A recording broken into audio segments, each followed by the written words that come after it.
Vitamin D આપણા શરીરને સ્વસ્થ બનાવવામાં અને તેના યોગ્ય વિકાસમાં મહત્વપૂર્ણ ભૂમિકા ભજવે છે. જો કે ઝડપથી બદલાતી જીવનશૈલી અને બિનઆરોગ્યપ્રદ ખાવાની આદતો શરીરમાં તેની ઉણપનું કારણ બને છે, જે ઘણા રોગોનું કારણ બની શકે છે. ચાલો જાણીએ તેની ઉણપથી થતા રોગો અને નિવારણની પદ્ધતિઓ વિશે.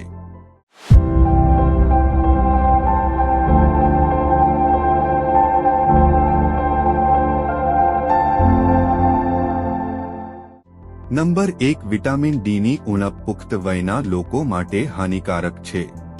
તેની ઉણપ પુખ્ત વયના લોકોમાં ઓસ્ટિયોમાલેશિયાનું કારણ બને છે. આ રોગ હાડકામાં દુખાવો અને સ્નાયુઓની નબળાઈનું કારણ બને છે. નંબર 2. શરીરમાં વિટામિન ડીની કમીને કારણે કેલ્શિયમનું શોષણ પણ ઘટે છે, જે હાડકાં નબળા પાડે છે અને ફ્રેક્ચરનું જોખમ વધારે છે. આ સ્થિતિને ઓસ્ટિયોપોરોસિસ કહેવામાં આવે છે.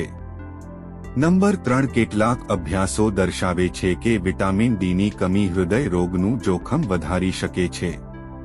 નંબર 4. કેટલાક અભ્યાસોમાં જાણવા મળ્યું છે કે વિટામિન ડીની કમી ટાઈપ 2 ડાયાબિટીસનું જોખમ વધારી શકે છે. નંબર 5. વિટામિન ડીની કમીને કારણે રોગપ્રતિકારક શક્તિ નબળી પડી જાય છે, જેના કારણે વારંવાર શરદી અને અન્ય ચેપ લાગી શકે છે. તો મિત્રો, હવે જાણીએ કે વિટામિન ડીની કમીને કેવી રીતે દૂર કરવી. નંબર 1. સૂર્યપ્રકાશ એ વિટામિન ડીનો શ્રેષ્ઠ અને કુદરતી સ્ત્રોત છે. સૂર્યપ્રકાશના સંપર્કમાં આવવાથી તે શરીરમાં આપમેળે ઉત્પન્ન થાય છે. નંબર 2. તમારા આહારમાં ઈંડા, માછલી, દૂધ, દહીં, ચીઝ અને મશરૂમ જેવા વિટામિન ડીથી ભરપૂર ખોરાકનો સમાવેશ કરો. નંબર 3. જો તબીબી તપાસમાં તેની ઉણપ જણાય તો ડોક્ટરની સલાહ પર વિટામિન ડીના સપ્લિમેન્ટ્સ લઈ શકાય છે.